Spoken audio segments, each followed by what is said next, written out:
Hey everyone, and welcome to Almost Cancelled. I'm Peter, that is Connor, and we are going to talk about Maniac, Episode 7. Bear with me, the title's in French, which means I'm about to butcher it. Ceci n'est pas une drill. No? No. I don't know how you say French words, I have no idea. It's only the CC that I'm not sure. Then the rest is n'est pas un drill. Pa? What do you mean Pretty pa? sure. There's an S there. What does it put the S? Yeah, it looks like I think that's one of those silent S's. What do you mean with how many English words have a silent stupid S? Not at the end of the Or a word, they don't. silent K? Do we not? I feel like we should. Name me one. Name me one. I don't know. Maybe that is actually a really European thing, having the silent ending. French do it all the time, don't they? Have like the silent X's and Aye. things like that. Aye. Those are common enough though, and just sort of general use that I recognise the certain endings. Yeah. Well, But I did 5 years of French. I should know. I don't. I'm not confident in that. nah, say what you want about German, but German doesn't have this bullshit. German has strict harsh sounds, and this is exactly what it'll look like. Just phonetics. Yes, phonetics. Just all you have to understand is a couple of letters sound differently in that language, but once you've got that done, the rest of it's easy. Yeah. Your V's and your W's. Yes. Upsilon. That's how you say the letter Y in German. Upsilon. The rest of it's just as short as any other letter in English, but you get to Y and it's Upsilon. It's a whole word. So stupid. Anyway, someone's going to correct me and say I'm misremembering that, but whatever. I don't care. I don't care. I did 2 years of German. And I have no idea what you're on about. So this is episode 7. That is such a short episode in comparison to the previous. So it was like 25 minutes all in, which, really short. Which is especially weird though, because by the end of the episode, the worlds we're in aren't done. Like, the next episode is very much a continuation of those worlds. And I was curious enough that I actually just glanced at the description, and no, but because it didn't feel like it was the end of it. It felt like, no, there's still more of this fantasy world to do. There's still more of this gangster world to do. Yeah, I'm not entirely sure why this. Because I know the next episode's relatively short as well. It's only a few minutes longer than Yeah, this. so why not just make one like 50-minute episode with the two I'm of them? intrigued because this one didn't feel like, oh, that's the thematic point of this episode as to why we stop here. Right? Exactly. I got to the end, and when it cut to the credit, I was surprised. I was like, "Whoa, okay, we're done." Yeah, even though I knew it was short, I think the runtime when I click on it said like 27 minutes or 26 or whatever it was, and then I forgot there's like 3 minutes of credits at the end. So I glanced at the time, like I glanced at like 3/4 through 15 minutes, and was like, okay, cool, I've got 10 minutes left. When I had like 7, and I really felt those extra 3 minutes missing. Yeah, well, I mean, when it's that short, 3 minutes makes a big difference. It does. So it's a very short episode, but so they're actually in separate worlds, kind of. They're in separate worlds, but they're connected. They're linked because the world that Annie's in is what is on TV in Owen's world. And Owen's world is kind of present day world, but it's all gangsters. The idea, his father's there, but his father's a gangster, and he wants him to take the fall for his own crimes. Even before we get to that, the first thing I noticed was the names, because we get her first, and she's called Anya. And I was like, okay, that's the most similar it's been. Yeah. To just Annie, and then his was just no, he's Owen. I was like, okay, and then he had the same surname. I was like, okay. I did notice some of the street signs though. It was Confrontation Boulevard, really cracked me up. Yeah, I like that one. Yeah. But yeah, so his father wants to take the fall. He's like a gangster, and this obviously ties in thematically with what's going on in the real world. The idea that they want him to testify and lie. This is like the extreme of most that. Blatant, yeah. This is it, taking the fall for his father, who's a criminal, and he's locked into this crime family. He doesn't want to be. And his sister-in-law Adelaide is the detective who is like his contact, because he's actually wearing a wire for the police, so he doesn't go to jail. And so I mean, all these like connections to the real world kind of come in here, and the idea that he feels trapped. Wonderfully violent and bloody death scene here, just to make us fear the father and his control. He's got a thing with it. We hear about him using a drill in the first scene with him. But later on, when this guy's like, apologizing for a mistake, and the father bring out the drill. He always knows someone's lying. That's his superpower. The other brother's got a third nipple, but he always knows someone's lying. and we get this beautifully violent scene of the drill going into the side of his head. Very comical, blood splattering everywhere.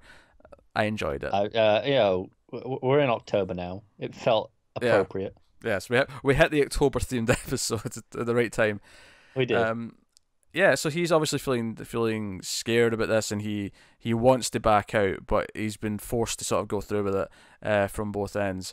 So I think the idea that he's trapped in the family and they're forcing him to do something he doesn't want to, and he's trying to find a way out, and the idea that his way out is the sister-in-law, which he has actually tried to kind of escape with, even though he said he was joking about it. He kind of tried to do that. We talked about that in the first episode, and this makes it clear that he doesn't actually want to testify for his brother. He's doing it because he feels like he's forced into it, but he clearly doesn't want to.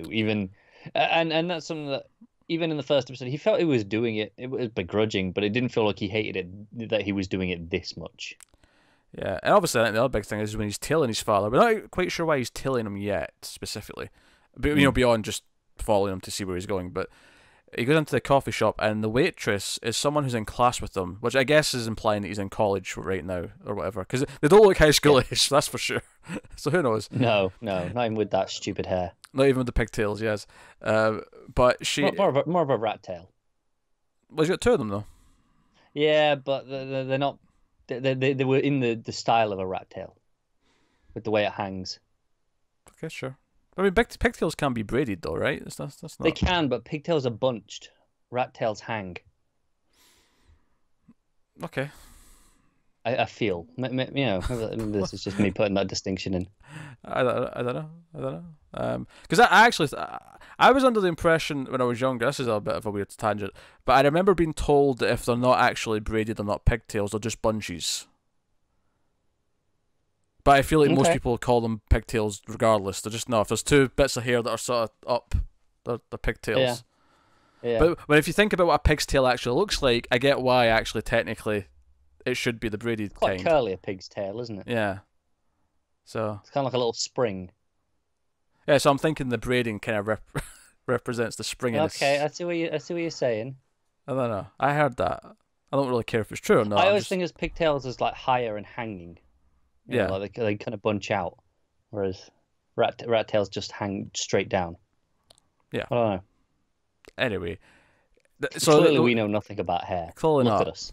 Yeah. Yes. Well, I mean, you're ginger, and I've not got as much as I used to. So clearly we're not experts. Exactly. So we have this waitress who is the girl that he flaked out on. The one that he back when he had his first big incident was when he was convinced that she was only there because his family were forcing her to study with them. And instead here, she is asking him to study with her. He's like, no, you take notes, can we study? And, she holds his hand and, coffee's on the house because they're studying. And it's basically flirting. She's basically asking him out in a kind of, nice kind of pressure-free way. It's just studying, but it's, the implications there. And, he's kind of taken aback that she's doing it, and he's just kind of like, and he finds out that she's got chronic hypothermia.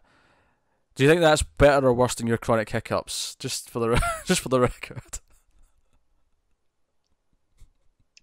I don't know. It's worse. Come on, it's obviously worse. I don't know. You haven't lived with the hiccups. Hypothermia sounds way more serious than hiccups. She seems really nonchalant about it. She's like, "Oh yeah, I'm just always warm." It's a fake world. I mean, shut up. But yeah, and it's funny. I want to analyze and say, okay, why is she here? Why what is this representing specifically?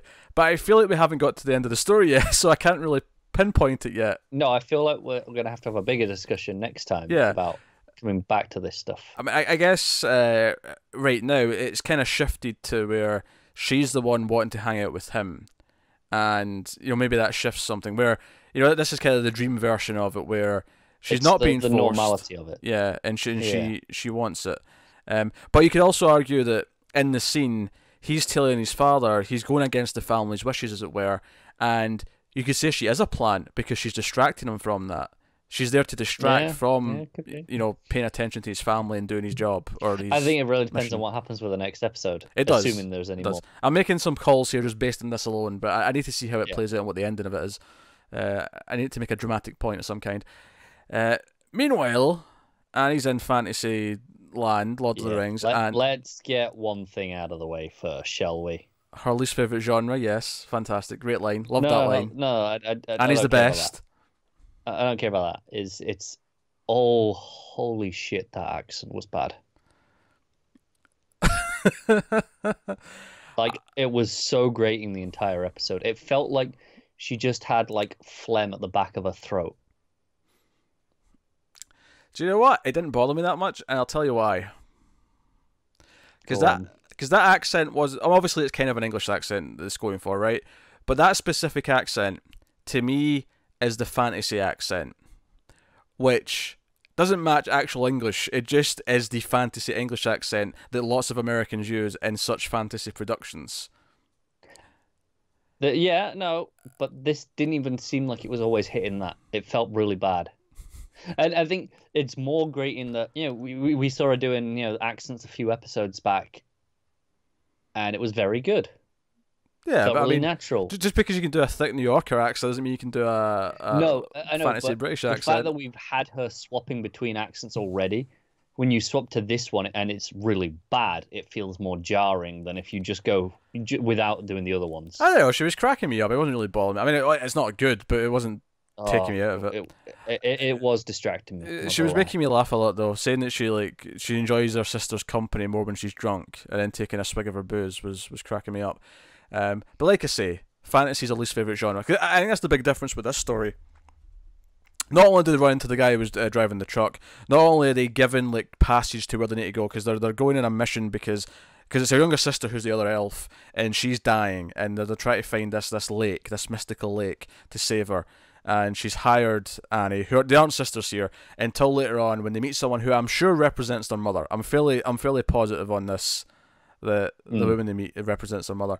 And we might even see the real mother later, and it'll be this actress. It really fits in with the idea of how, you know, we got back in that interview how her mother was very manipulative, very good at convincing you things, and you know, like you wanted to go along with it. And it's worth mentioning that Owen's story in this episode is all to do with his father, so it would be symmetrical between the two stories as well. But Annie realizes who she is. She looks in this mirror, and she like sees basically real life, and she realizes she's her. And what I think is interesting about this is the first time where one of them's become self-aware, where they know they're in the fake world. I think I said back at the end of the first one that it had to happen at some point, I feel, for the message to stick, is that awareness and consciously making the choice rather than it just happening to them. Yeah, because she hugs her and she sort of says, "Oh, it's us, it's me, it's Annie, you're you," and then she's like, "Okay, yeah." Of course, it's bloody fantasy. Yeah, my least favourite genre. So just for the record, Annie, you're okay, Annie. Jesus Christ, how long have you been waiting for that one? I was just waiting for her to do something that I really approved of, so I could praise her. What episode have you been holding on to that since? At least 3. 3 episodes ago, or episode 3? 3 episodes ago. I mean, it's pretty much the same. It's one close, episode difference, but whatever. Yeah, but I mean, one's worse than the other. Come on, it's gold. It's gold. No, it's not. It's atrocious. Yeah, I mean, it's funny because I was getting ready to analyze, okay, the fact that there's an invisible assassin, which actually has Predator tech. When she shoots the assassin and she decloaks, it's actually like the Predator technology where you see like the sort of the waves of the light as it decloaks. But she gets really upset when her booze is shot, and that's what it motivates her to make the charge. I can relate. But she turns her over and it's her own self.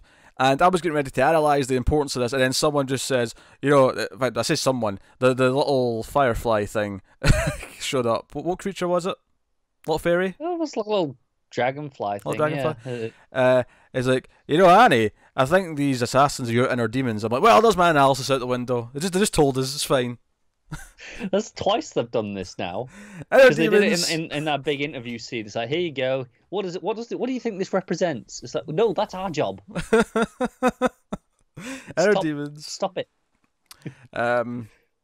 Yeah. So, I don't know where we're going. Obviously, we have to get to the lake. That was the thing I noticed in the description is that, you know, Annie and her sister go to the lake, and I'm like, okay, so we're continuing this world next. And given that previously all the worlds we're into have been one episode and then they've been done, and then that's the end of the episode, it's kind of weird that this one's split in two. Do you know what it kind of like the cynic in me is like? Oh yeah, we got a 10-episode order, but we only really had 9, so we split one. Yeah, it's not the end of the world if that's the case. Given that it's a binge show and you can just watch the next one, it's not that big a deal. It's not. It just this episode, even though I enjoyed everything in it, it feels weaker in the sense that it doesn't have a full episode's arc like everything else does. Do you know what the funny thing about this is, though? We used to talk a lot about Netflix shows and how they didn't really make episodes as episodes. It was just like a 10-hour thing cut up. But over the last year and a half, 2 years, I think that that's changed. And most of the shows have gotten very good at actually making each episode feel like a full meal. Yeah. Like a full chapter. And I think we complain very little about this. So having just 2 of them feel like 2 halves of one that's been split up for whatever reason is not a big deal. It's better than it used to be. Yeah, it's like most of it's all individual episodes that feel like full meals. This one's just a little bit weird in that it kind of just cuts off halfway through. And it's like, hey, come back for the next one. It just leaves me disappointed, right?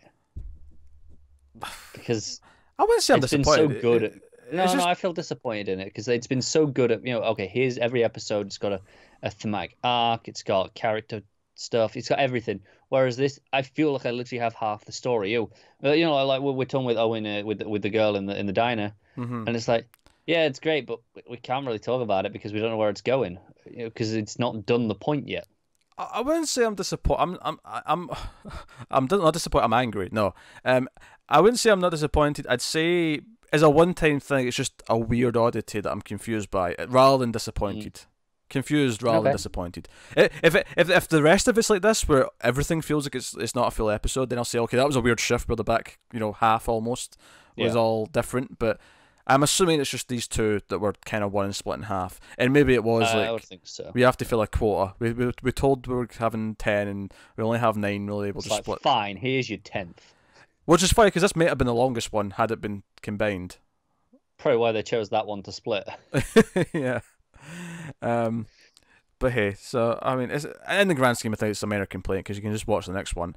But given that we like to review these per episode, and we like to do that because they should still make episodes feel like a full thing, which is why I'm not being too harsh on it, because again, it's a one case in a full. It was like Godless last year, where Godless had the one pair that should have been one episode for, and although that was a different reason, the reason for that was obvious. It's just because the episode was too long. Because the episode would have been like 90 minutes. It'd have been like 90 odd minutes, yeah, and that's why they split it. Because most of them are, don't get me wrong, that show had 70-minute episodes for the most part, but that one would have been like 90 minutes to 100 minutes, so that's why they did it.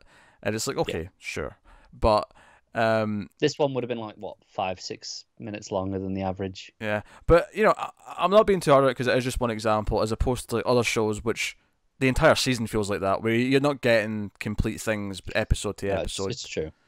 And obviously we to just jump back to the episode, we talked about them being linked a little bit. Yeah. Owen's seen the adverts again. Yeah, he's a newspaper ad in his world.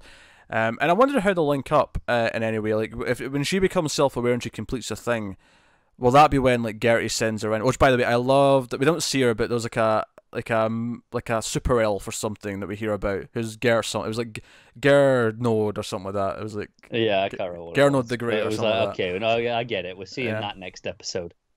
But I wonder if if she completes her journey, if then Gertie puts her into the other one, says, "Hey, Owen needs your help. Owen's in a rough place. Maybe. His dad's about to drill him in the head." Oh man, that would satisfy. Yeah. And I wonder if actually she has a moment where she's like, wait, why is no one not here? And then questions it.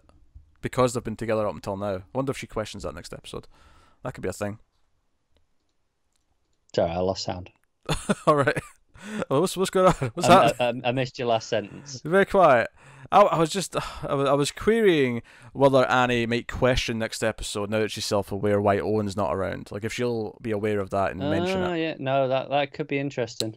Yeah, that's the reaction I was expecting instead of the dead silence and confused look I got the last time. Usually when this happens, you speak for a long enough sentence while it's dead and I fix it that you don't notice, and I just miss half a sentence and kind of fumble my way through, and no one can tell. Well, because it happens a lot. Well, I'll tell you, we end the episode with we cut back to the lab just for one scene where I keep saying throat. I shouldn't do that. Mantle Ray. Mantle Ray. Mantle Ray is just staring at his mother through the little thing, and she is doing something with Gertie. We don't know what, and he's just like whatever. But he's paranoid. He's like, you're plotting against me. You're plotting my test subjects against me. Yeah, but as they point out, whatever she's doing is working because they're not as connected as they were. They're not in the same worlds yet.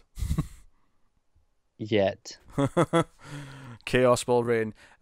He does seem, because he apologizes for what he's done in the past to Azumi, and she's like, "Oh well, it only ended our relationship." And he's like, "Yes, but I'm sorry." And so he does have regrets. It's such a different apology to last episode with his mother, isn't it? Like on the phone, where it felt so forced, like sorry, I guess if I must. Yeah. Whereas this felt pretty genuine. Yeah. Yeah. So we'll leave that there because, like I say, there's a lot to discuss, I think, but we only have half the story. Although, admittedly, this ended up being long enough. I think it's because we spent about 5 minutes making fun of the French language at the start. But that and the hair thing. And the hair thing, yes. Pigtails, bunches, rat tails. The differences thereof within. But anyway, that is us. So thank you very much for joining us. Come back hopefully tomorrow for episode 8. We're getting up there in the numbers, getting close to the end of the show, so hopefully the rest of the ride is a good one.